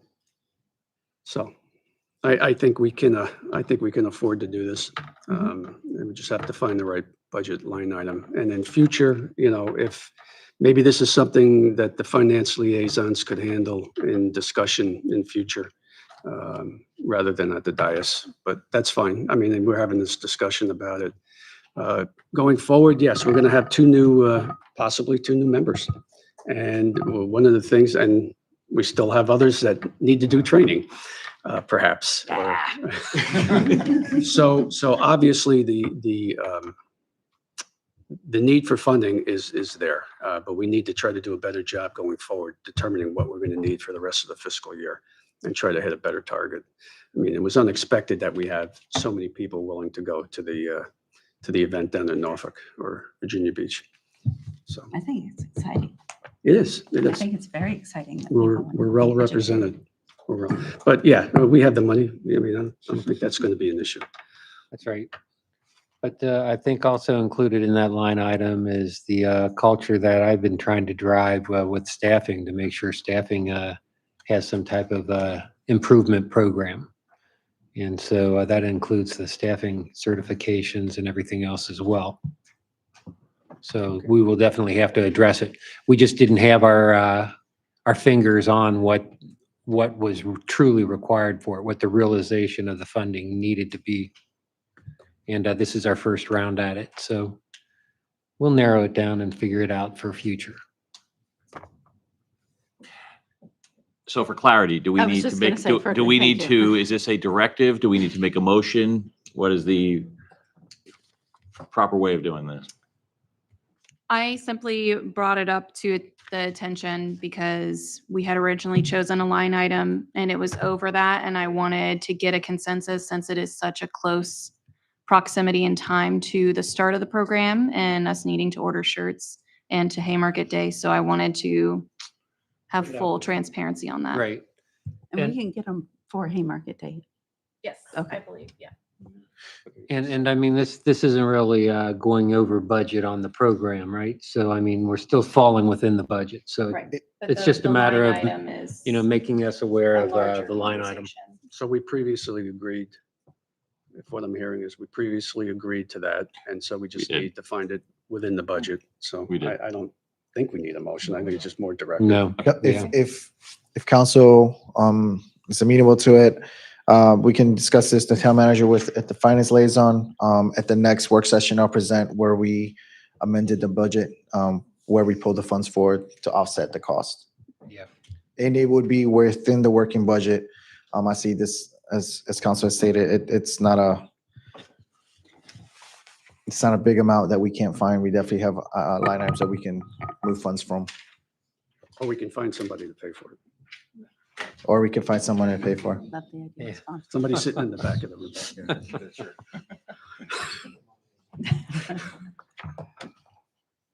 Okay, Okay, we good? Thank you. all right, Mr. Mayor. I need a motion. I move that the Haymarket Town Council adopt the remaining consent agenda items B1 through 3 and C3. Second? Got a motion and a second. All in favor, say aye. Aye. Any opposed? Motion passes. Okay, we'll move on to the agenda items in Haymarket Day. Mr. Mayor, may I ask, before we do that, do we have to add an item to the agenda here? We need to add an agenda item. We need to add ordinance 2024-004, Oh, tax rate. I thought that made it beforehand.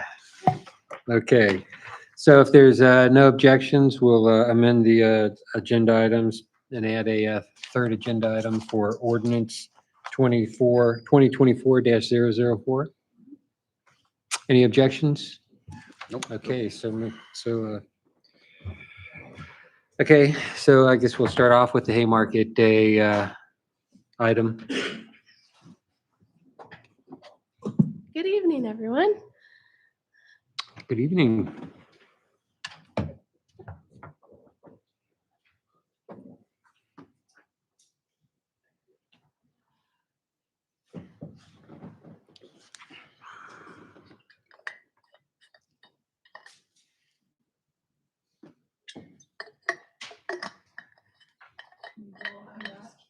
Yeah, that's fine.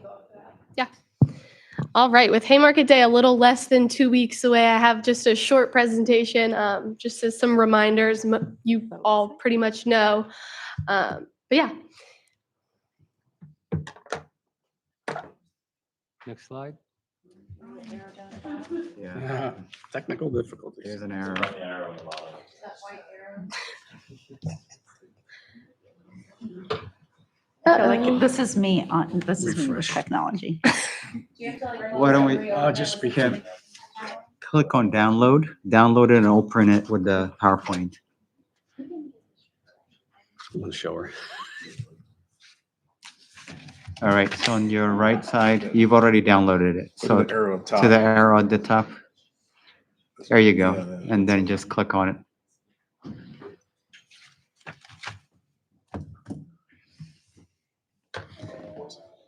perfect. Thank you, Alex. There we go. Thank you. Here we go. Yeah, no, I wish. I need them all during my presentations. All righty. So the road closures will start at 7 a.m. and we will reopen them at 6 p.m. Vendor setup will begin at 7:30 and all vehicles need to be off of the road by 9 a.m. And then vendor breakdown will begin at 4 p.m. Up until the road opens back up at 6. Parking will be the same this year. We will have it at the VDOT commuter lot and then Tyler Elementary. We'll have our shuttles running. They'll start at 8:30, picking up from both of those, running continuously up until 6 p.m.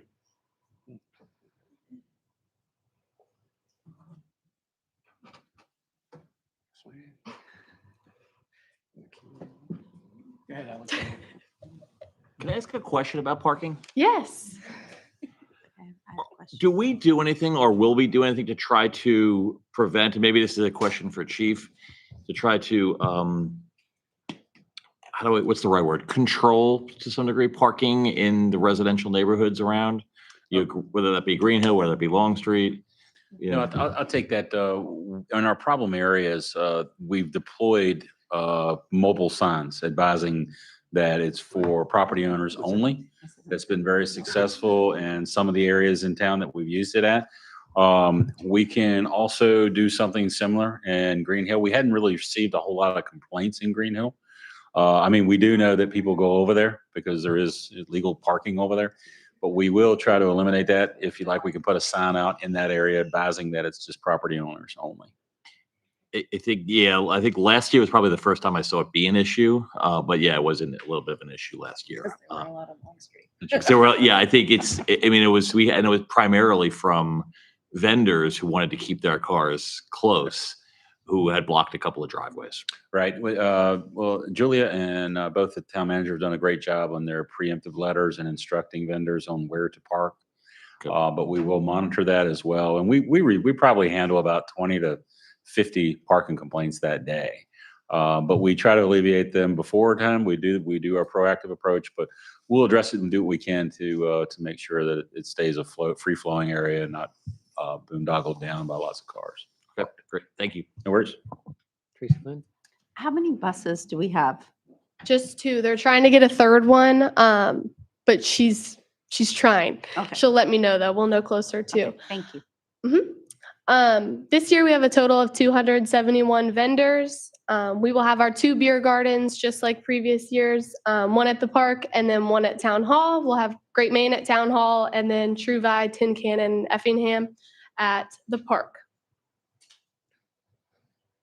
Question, if I may? Yes. While you're doing it, or do you want to wait to the end? No, you can go ahead. Okay. So go back to that slide if you would. So we have 271 total vendors. Yep. How do we distribute them? I printed out a huge map, and it's kind of not all crafters are together. We kind of split it up just so we don't get any congestion like throughout. So yeah, it's kind of just a mixture of all sorts of vendors. Okay. But most of the food vendors, they stay either by the park or by Town Hall. Right. Okay, great. Thanks. Mhm.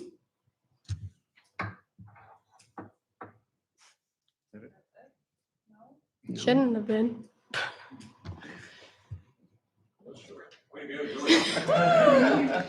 Well, I had a few other slides. Yeah, I can do that. Yeah, that's the most important one. There we go. We will also have live music at both the town park and town hall. We have stages at both, and we'll have live music from 11 to 4 with a few different bands. And then one big change this year, our parade will not be setting up in the Aldi parking lot. It will be setting up in the QBE parking lot. I've over communicated this with the parade participants, just that it's different this year, and I'll continue to do that over the next few weeks. But parade setup will start at 8 a.m. All vehicles for the parade must be in that little parking area by 8:45, and then the parade will start right at 10 a.m. Town council, I will be sending an email tomorrow. If you guys could let me know if you plan on being there for the parade. Perfect. You guys can coordinate with yourselves, whether you want to wear your polos or whatever. That's up to you guys. And we have little American flags for you guys to pass out as well.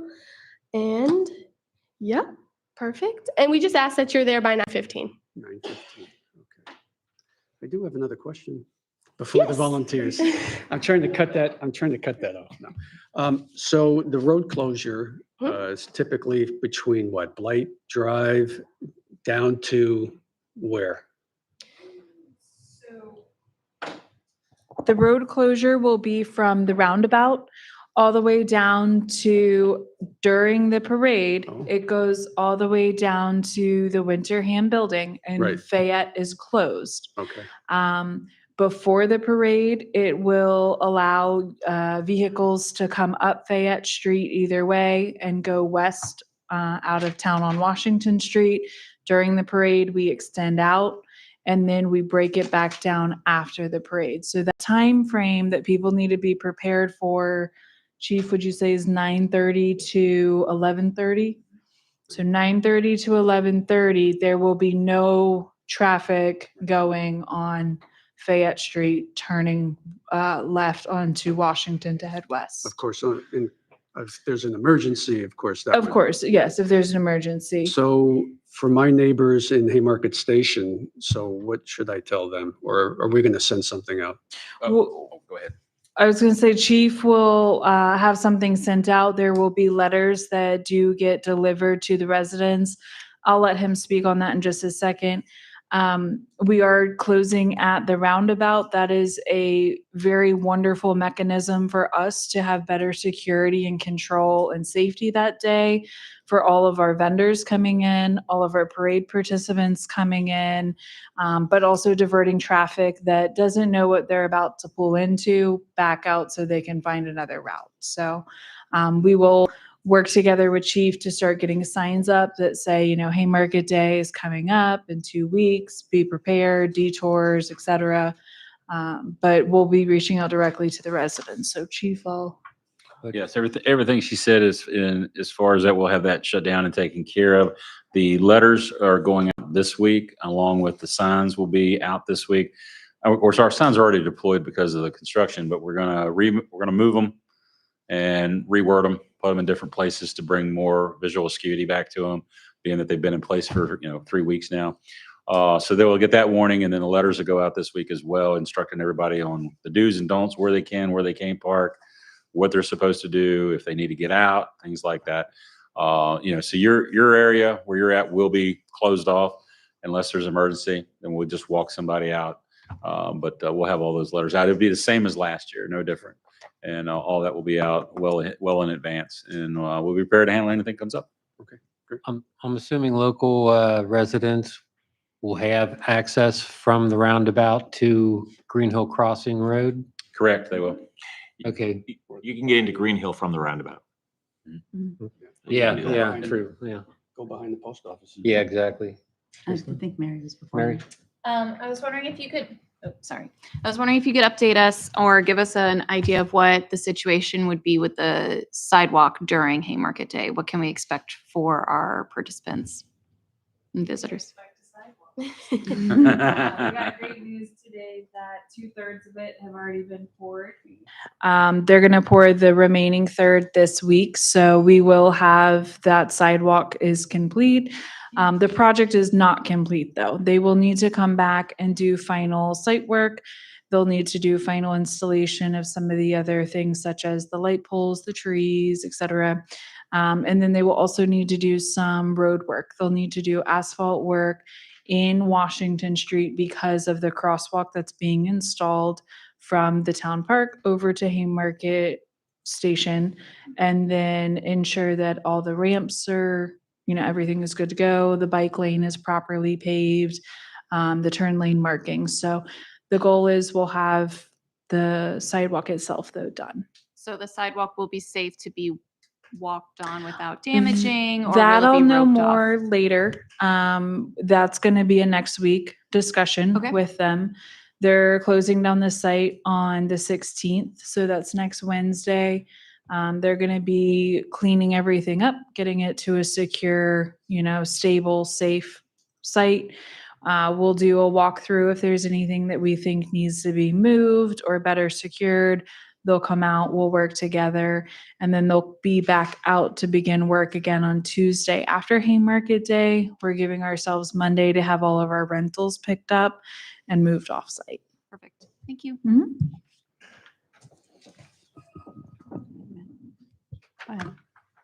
We're not avoiding the volunteers, though, don't forget. Couple of questions. Going back to the traffic being closed at the roundabout. I know we talked about residents. Did I hear correctly that that's only for the parade, and then we're pushing it up to Blight for the rest of the day, or is it closed at the roundabout all day? Parade, during the parade, once the last unit comes out, we'll be moving that position back to Blight Drive, and that's our hard closure at that Got time. it. And then this, just checking, I know that there is, I'm assuming we've talked to the businesses at QBE property, but obviously we're using their parking lot so I'm presuming that they know. But there is the office building next door. Does that impact them at all if they are the different doctors that are in there, if they're seeing patients that day, or? We're meeting with the management because we actually want to use their parking lot that day a little bit for drop-offs. Okay. So that won't be an issue. We're going to address that with them, and I don't foresee any problems with that. Got it. And then the other, completely shifting gears on you.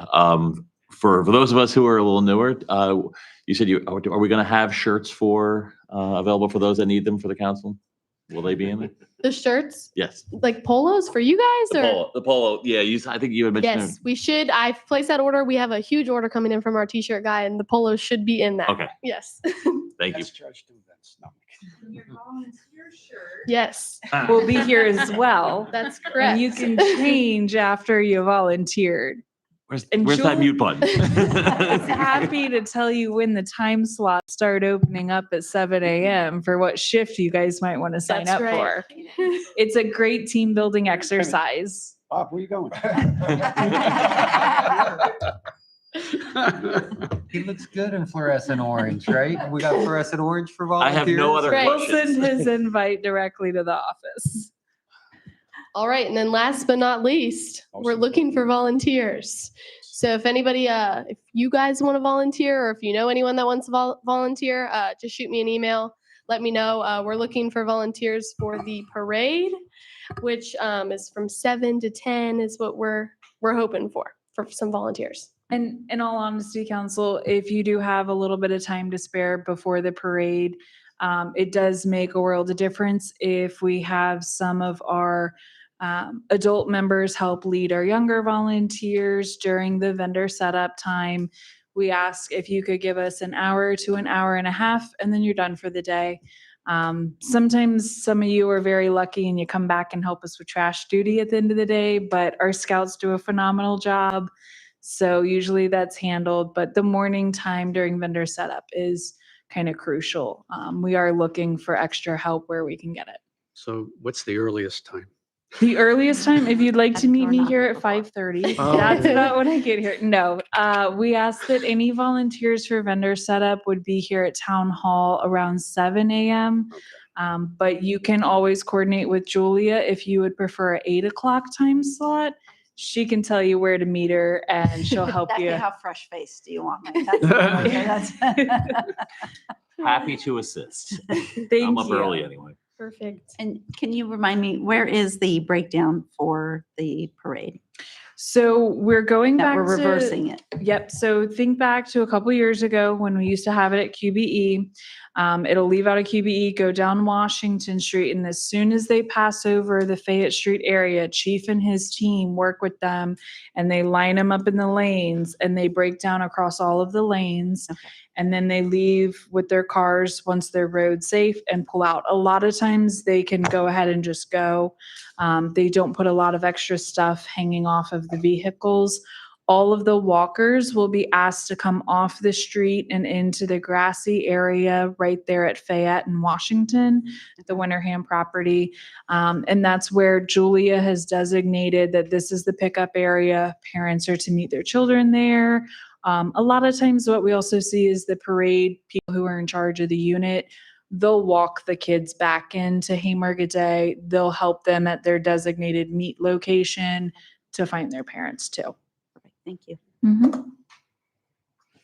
I have to say, Julia's done a phenomenal job planning it. I told her today, I said it came up on me quick because you did all the work. So we're super excited for her first Haymarket Day. She's going to rock it.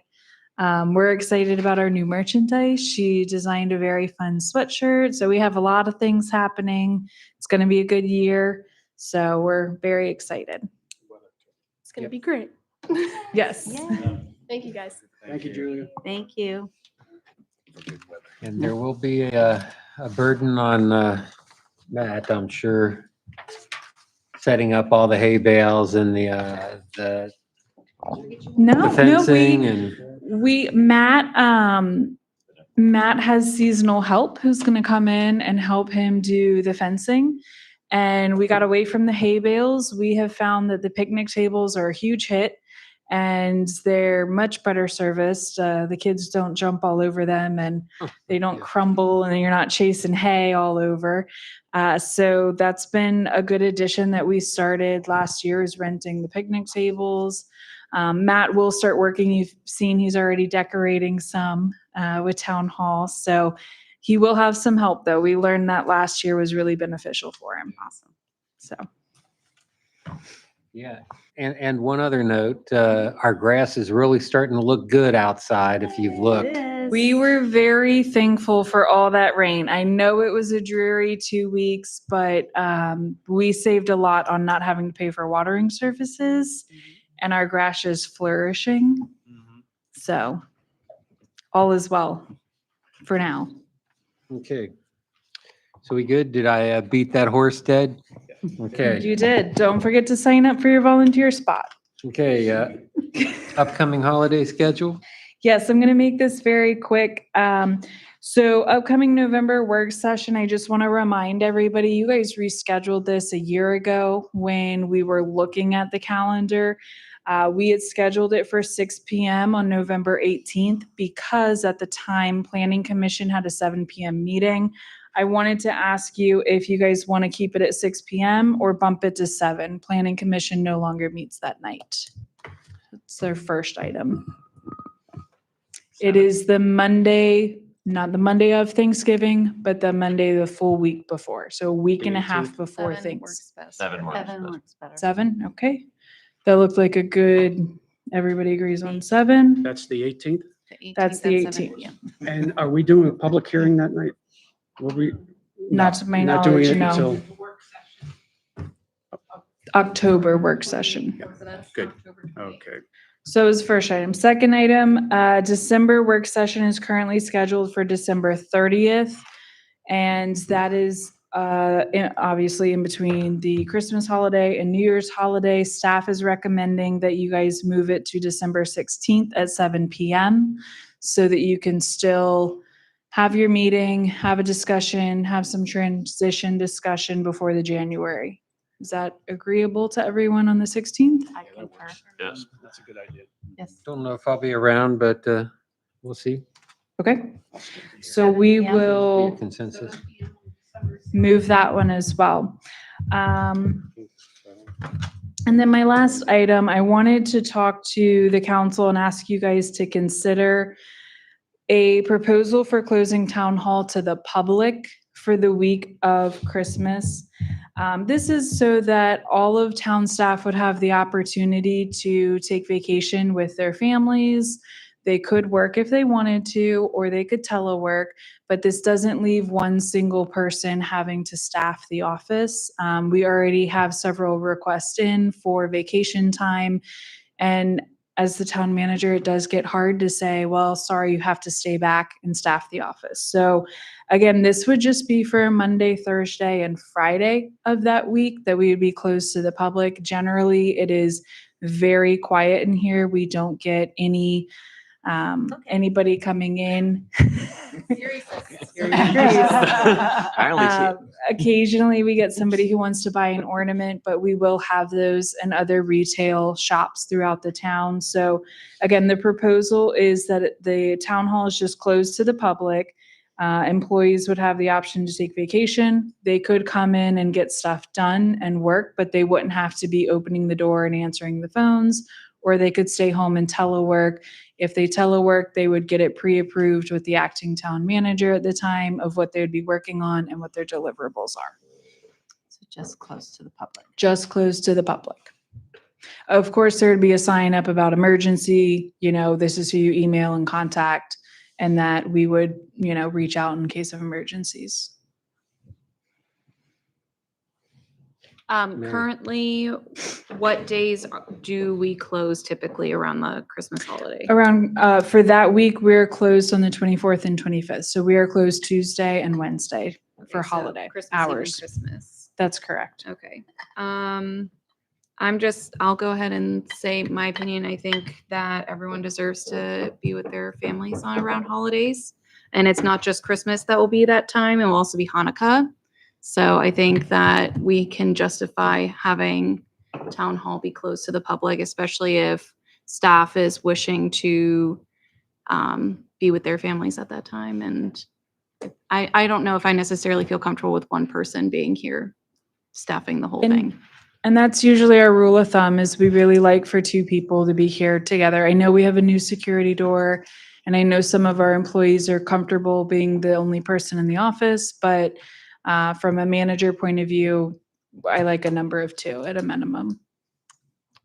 Tracy Lynn? I would also concur with that, as well as knowing that sometimes it's nice to be able to take a breath and be able to get some stuff done without having constant interruption. So understanding that being close to the public but still having the ability to work is nice as well. So safety first and being with family. So yes.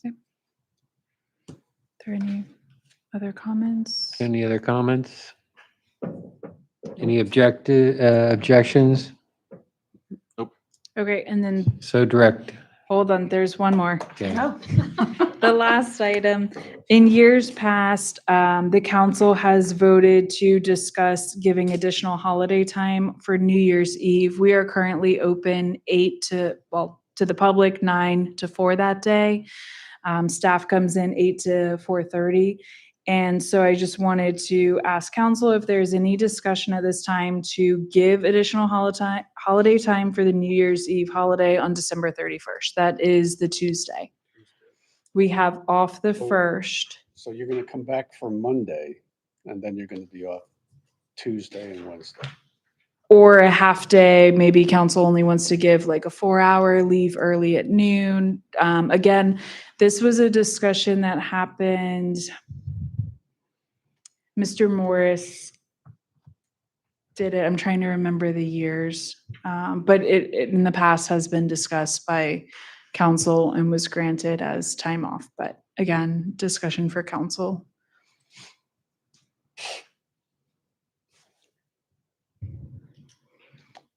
Tracy Lynn? I'm all for early dismissal on that day. Well, I mean, let's just be real about it. You have to prepare. I think if council's open to it, I think it'd be very reasonable to close at noon that day. If you guys are okay with that. Well, I'm certainly not going to object to that, but my concern is making sure the community knows, and I think it goes beyond putting something up on the door. We have our app. We have our app. Well, I was just going to put a plug in for your app, for the new app, Yes, right, Julia? Right, and some other forms of communication. So I think absolutely. if you're going to do that, you're going to close it for the week. Got to make sure we have a pretty good reach out there. And we'll work internally because not just do we need to mention the holiday town hall closures, if any are changed, but we also need to mention the 2 work session dates and the times that have changed here. So it'll be definitely sent out, notified, advertised well in advance. All right, and one other thing related to that, I'm sorry. We will have the PD working, I assume. There you go. Always. And so they're basically our ambassadors for the town, and they're the first line. So they would be aware of anything happening in town and what have you, if there's an emergency or to be contacted. That's So- correct. Okay. I'm good. Emily, are there any Yes. services that we offer or provide to town residents that require face-to-face interactions? We have some residents who like to come in and do certain transactions face to face, dropping off development plans, paying for certain bills or transactions. By this time, all of real estate taxes are already due. They're due on the 5th. So a lot of that's already taken care of. It really just kind of comes down to, I would call it developmental services, so planning and zoning. And what we've noticed in years past, which we're going to try to do better this year, is track how many things are coming in during this period, because it really slows down the week ahead of usually the Christmas holiday, and it doesn't usually pick back up until the Tuesday after Martin Luther King Day. There's kind of a very quiet month for planning and zoning. Okay, so in the past, such closures, have they resulted in any issues, negative? No. No, okay. Again, we occasionally have somebody who comes in, I forgot to get my Christmas ornament, I'd like to get it, but we will have that advertised. We'll put a sign up on the door even. If you're looking for your holiday ornaments, here's the list of businesses you can go find them at. But really, it's very small things. I'm assuming if necessary, there is no other option. I'm assuming someone can come. Right, what, you can, okay, he's volunteering. He's going to be the acting town All right. manager. Yes, That's right. Okay, all right. yes. And I was just going to say, with the decision now, there's ways for us to advertise it, cross-reference, so that we can do that through the farmer's market, through the holiday event. We can through have a all the sign things. at Haymarket Day at our tent. Yeah. We are doing a special campaign at Haymarket Day that if you download our app and you show us that you downloaded our app at the table, you get a percentage discount on any merchandise purchase you might make. So we're really trying to work on encouraging getting the word out there, getting the downloads. Is that retroactive? No. You were an original user of the app, and we appreciate that. Wow. But for your new sweatshirt that'll be here in 2 weeks, you can show us that you're already a user. Okay. So if there's no objections, we can do a directive to proceed as discussed, moving November 18th to 7 p.m., moving the December work session to December 16th at 7 p.m. The week of the Christmas holiday, the town hall offices will be closed just to the public. Employees have the option to take vacation, to come in and work in person, or to telework. And then the town hall office would close at noon on New Year's Eve, December 31st. No objection. No No objection. objections? Okay, Okay. so directed. Thank you. We really appreciate that. Okay. Next agenda item, the ordinance 2024-004. Can I move that the town of Haymarket Town Council approve ordinance 2024-004? Second. Second, and just open for discussion, but just to let the audience know, since that wasn't in the agenda packet, this is for a tax-free day for Haymarket Day. It's what we've done every year for, It's the whole It's weekend. the whole yeah, weekend. or the whole weekend, yeah. Saturday and Saturday and Sunday. Sunday. So, yeah, it's something we've done in the past for a while, Since 2014. since 2014. So, 10 years, woo. yeah. I got the motion, I didn't get the You can give it to Matt. Okay. So, since this is finance, roll call vote, please. Jenny, Yes. Passanello, Yes. Cater, Yes. Ramirez, Yes. Gallagher. Yes.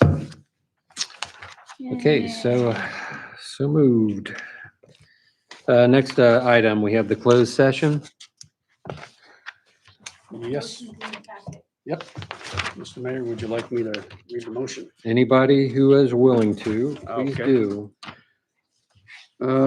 I move that the Haymarket Town Council go into closed session pursuant to Virginia Code Section 2.2-3711A29. Discussion of the award of a public contract involving the expenditure of public funds, including interviews of bidders or offerers, and discussion of the terms or scope of such contract, where discussion in an open session would adversely affect the bargaining position or negotiating strategy of the public body. Need a second. Need a Second. Okay, motion and second. All in favor, say aye. Aye. Any opposed? Okay, let's go into closed session.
You ready, Joe?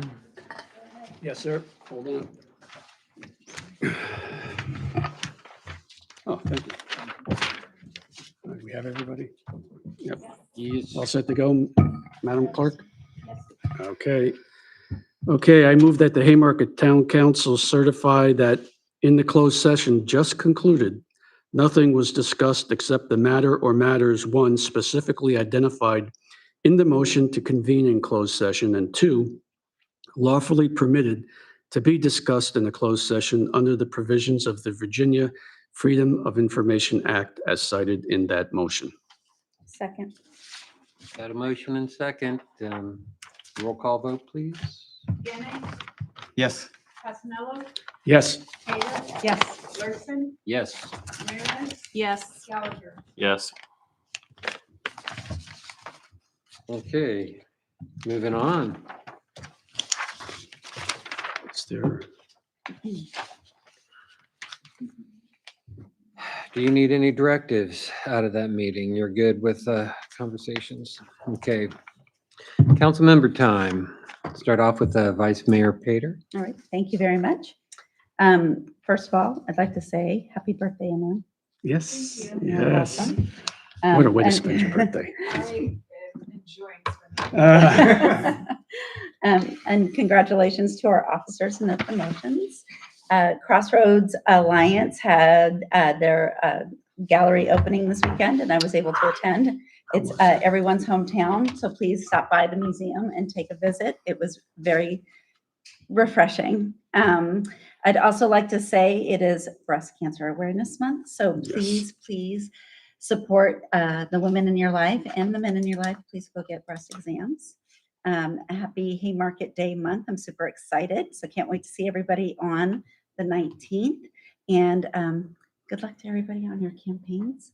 I'm very excited for November 5th. Thank you. All Excellent. right. Thank you. Councilmember Gallagher. A couple things, try to be quick. We just remember to get out to let everybody know, get out and vote. Early voting does start this month on the Sunday, October 13th. You can do it now at the main office in Manassas at 9250 Lee Avenue. Otherwise, starting on Sunday the 13th, you can vote at the Haymarket Gainesville Library if you so choose to go vote early. Also, you can, of course, vote by mail as long as you get your application by October 25th. You need to do that, and then it just needs to be postmarked by Election Day at 7 p.m. Second quick thing is from the community perspective. While you're visiting the farmers market on Sunday, once you get everything, if you'd like to come up, you recall Colin Gallagher was doing his Eagle project. He will be doing that up at the Haymarket Park on Sunday.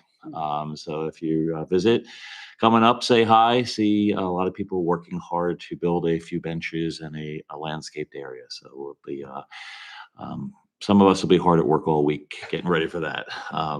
Reminding certain people that it is not, certain people in the household are not getting their Eagle Scout award. He is.